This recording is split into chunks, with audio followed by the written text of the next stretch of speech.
Hello everybody. So in this video we are going to talk about solving statically indeterminate beams. We're going to use two methods. The first method is going to be the method of superposition, where we try to solve for the force that's coming or resulting from the additional support. And then the other method is basically we're going to use the deflection formula. So let's first consider the problem statement. So we basically have a beam which is of length 2 times L. So we're going to just consider with alphabets to solve this. So it has a secondary support in the middle, which is basically this roller support over here. And then there is a load P which is applied at one further end, and then the other end is fixed. So we need to find the force at the fixed support and this secondary support. So obviously if we didn't have the secondary support circled here in blue, it's going to be basically a statically indeterminate problem. So we would basically be able to solve both for the moment and the upward force at the left side support. Due to the presence of this the roller support in the middle, we have an additional force that comes about, and there is not an easy way or a direct way of solving this using just the statically indeterminate method. So how are we going to go about doing this?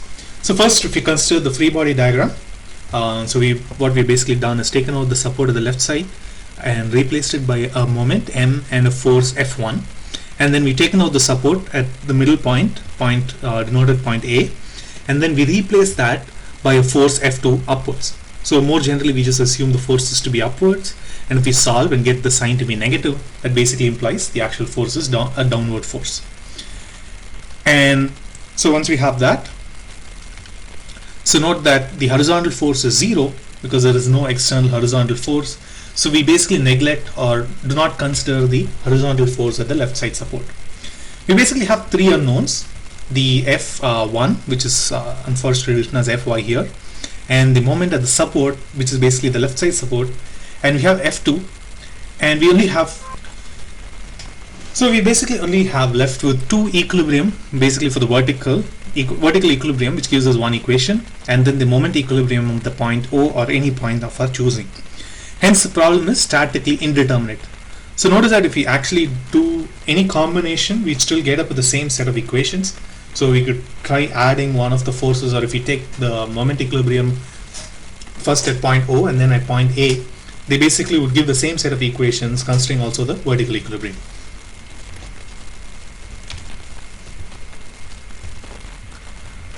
So we consider, hence we have to consider the deflection of the point A, which needs to be set to be 0, which gives us the third equation, which can be used to solve for F2.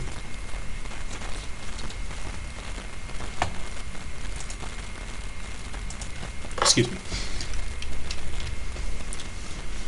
So first what we do is we're going to split the problem. So we have the problem as it is.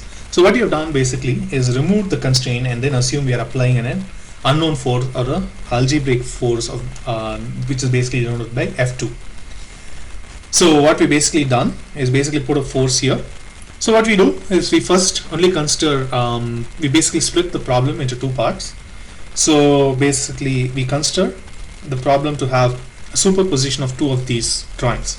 So on the left here we basically have taken out the force F2 and we only apply this force P.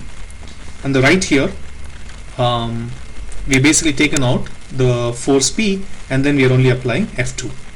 So we basically superpose both of these. Since the deflections are going to be linear, the effect of these two forces acting in common would be the effect of, or the sum of the effects of these two forces acting in series.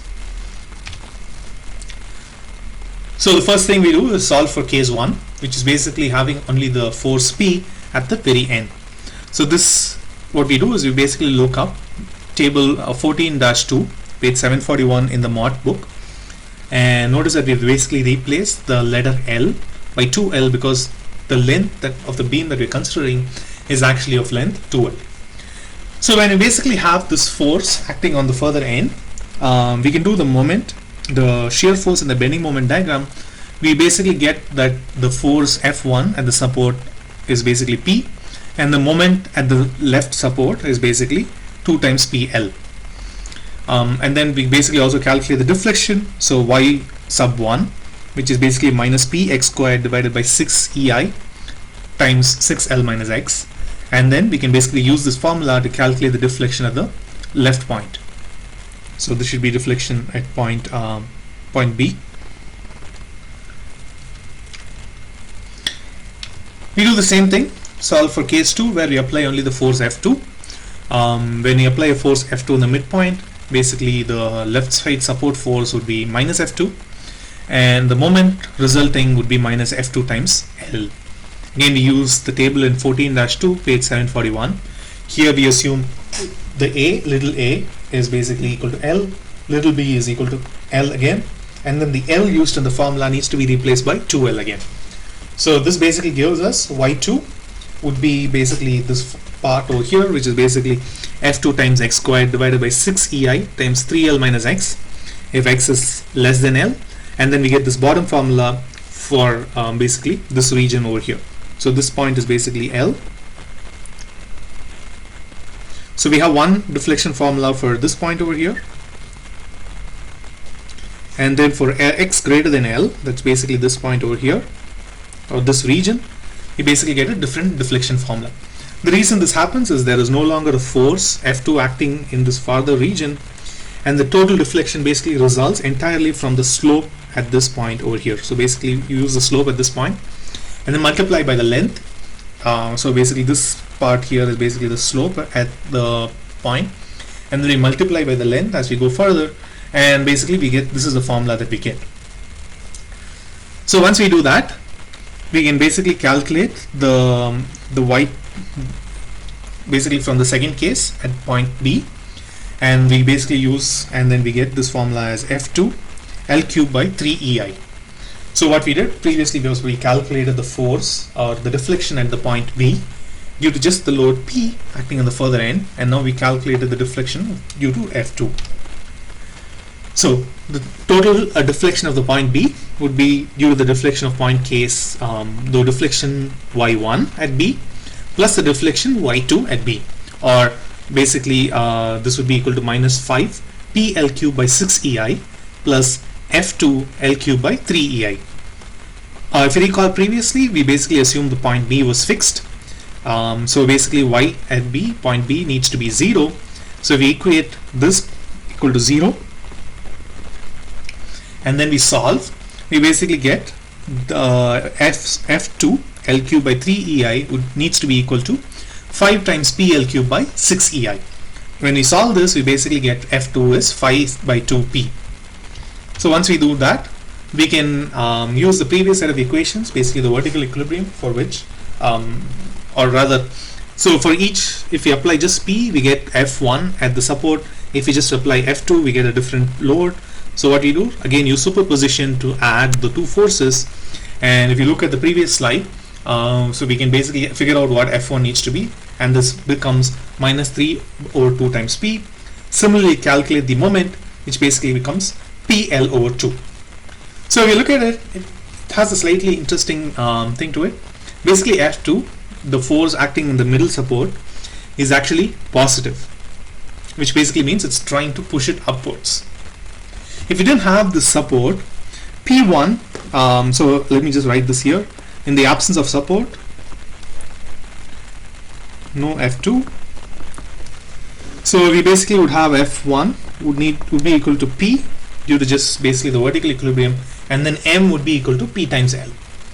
Because we had added a support in the middle, it kind of acts not exactly but very close to a pivot point, which basically causes F1 to reverse sign. So basically, if we apply a force going downwards on the further right point, basically the force on the leftmost point is also going downwards. That's a kind of an interesting thing that happens here. Okay, the next thing we are going to do is use the relationship for the deflection. So basically the relationship is fairly simple. So the relation we have is the W would be equal to a fourth power derivative of the deflection, and then we have the factor of EI coming in. So this would be W would be we basically have this factor EI that comes in. So EI is basically the product of the Young's modulus and the moment of inertia. So what we do is we basically, so W here is basically a distributed force. So what we need to do is convert the point force P, the point force F2, the point force F1, and the point moment into a distributed force. How do we do that? So we use a little bit of a mathematical trick. So imagine a point force F is acting at X. So basically we have the XY axis. So this is X equal to 0. So we basically have a point force acting at this point. So we can basically consider this point force to be a distributed force over a small distance, delta X. So in order to make the W, when we integrate the W be equal to the actual force, we basically divide F by the small distance, delta X. So W becomes F over delta X, and then this is acting over a small distance, delta X, centered about 0. And then the W, or the distributed force, is 0 everywhere else. So when we integrate W over the integral or the interval, some arbitrary interval which is basically denoted by A and B, the only caveat here is that the interval needs to be wide enough to cover the small delta X interval that we chose. So basically we assume that A minus delta X over 2 is less than 0, less than B plus delta X over 2. This is basically just a mathematical trick. So what we have is this is our big interval that we choose. So this will be A, this will be B. We have this 0 over here, and we basically previously chose a small interval for delta X, which is basically center. So this is our initial delta X interval. So we basically need to make sure that we choose A and B, which is wide enough. So when we do this integral, the W dx, basically in this region over here, or rather in this region over here, W is 0, and in this region here, W is also 0. So there's nothing that comes about. In this region in between, W basically becomes F divided by delta X. So we integrate F divided by delta X over an integral delta X, we get back F. So what we do is, if we take the limit as delta X tends to 0, we basically replace dividing by delta X by a direct delta function. So we can basically similarly model a point moment using the square of the direct delta function. This basically means you have to integrate the W 2 times to get the moment. A little bit background on direct delta function. So direct delta function is denoted by delta and then within parentheses X minus A, which can also be written as delta of A. This basically becomes, it's basically an impulse. So if we basically have to plot it, this is typically denoted by an arrow point.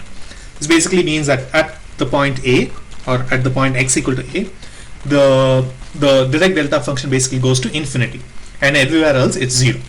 So U is basically a step function. So basically if we integrate from minus infinity to A, basically from minus infinity to some arbitrary point, so this needs to be X. So if we integrate that, what basically happens is for X less than A, this integral stays to be 0. As soon as X crosses A, there is basically a jump in the output, and then everywhere beyond, the output is basically 1. So this is how U looks. And then if we integrate it once more, minus infinity to X, U of t minus A, t is basically the integral variable. The output basically becomes X minus A for X greater than A, and then 0 if it's less than A. So basically this output here is something like this. So this is A, it's 0 here, and then since we have U jump, take a step here, this basically becomes a ramp starting at this point. So we basically can write this as in the form X minus A times U of A, basically because U of A is basically 0 and then it jumps to 1, and then if we multiply this by a ramp, we basically get this function over here. That's the idea behind writing into this form X minus A times U of A. Okay, now coming back to our problem, what we did was basically we wrote our point forces and point moments as a distributed force. We basically write it as W as F1 delta of 0. Basically F1 is acting at the point 0, or point X equal to 0, and then moment is acting at the same point. So we basically use a square for the moment, F2 is acting at x equal to L, so we basically put this here, and then P is acting at the rightmost point, which is basically x equal to 2L. We are going to use the same convention, sign convention used in the Mott book. So V basically acting downwards, the shear force is assumed to be positive. If we do that, what we are basically doing is integrating W to get the shear force. The shear force basically becomes F, and then this needs to be U. So F1 times U of 0 plus F2 times U of L minus P times U of 2L plus C1. C1 is basically the integration constant. So we basically assume that there is no shear force outside of the beam length, basically outside of 0 to 2L, there is no shear force. So for x less than 0, we basically set V is 0, which gives us C1 is 0. The other equation we are more interested in is for x greater than 2L, also V needs to be 0, which gives us that F1 plus F2 is equal to P. This instancy is also the equation for the vertical equilibrium. The next step we do is we integrate V to get the moment. So which gives us M is minus, actually the sign here is incorrect. So we basically would get, basically this is basically minus M. So minus this M basically becomes M1 times delta of 0 plus F1 delta of 0 plus F2 x minus L times U of L plus P x minus 2L and then U of 2L plus C2. Since we again assume the moment does not exist outside of 0 to 2L, for x less than 0 we set M equal to 0, which gives us C2 equal to 0. Similarly, we set M equal to 0 for x greater than 2L, which gives us 2F1 plus F2 plus M1 over L would be equal to 0. The next thing we do is basically integrate. The sign here is correct. Theta is integral M over EI. Hence we get EI times theta. This is basically just written so that as to save space, would be given by this formula here. So basically if you have a moment, the displacement or the theta is proportional to the moment times the distance from the point at which the moment is applied. If you have a force, it's proportional to the square and so on. So we basically get M1 times x plus F1 x squared over 2, basically integrated twice. Since F2 is acting at the midpoint, this force only exists, or this theta only exists from the point from basically x equal greater than L. We basically get F2 times x minus L the whole squared over 2. Again, recall how the ramp is set up, and then we subtract minus P times x minus 2L the whole squared divided by 2, and then we add another integration constant C3. Since we basically have x at x equal to 0, theta is 0, since hence C3 is 0. Notice that the deflection at the further point is not 0. We integrate it once more to get the deflection, and that is the formula that's given here. Since again x equal to 0 is fixed, the x of 0 is 0, hence C4 is 0. So this gives us the equation for the deflection as given here. And then notice at x equal to L, y needs to be 0. So this is the constraint at the midpoint. This is due to the secondary constraint. Hence we get M1 L squared over 2 plus F1 L cube over 6 divided by EI would be equal to 0. Solving this, we get F1 is equal to minus 3 M1 divided by L, and we call this equation number 3. So what we do is take equation 2 and 3 and solve it. We get F2 is 5 M1 over L. Now we use 1 and 4, which gives M1 is PL over 2. Hence F1 is minus 3 by 2P, F2 is 5 over 2P, and Y, if we needed to calculate at the further end, becomes minus 7P L cube by 12 EI. So that basically concludes the section on using both superposition as well as using the deflection formula to calculate a statically indeterminate beam.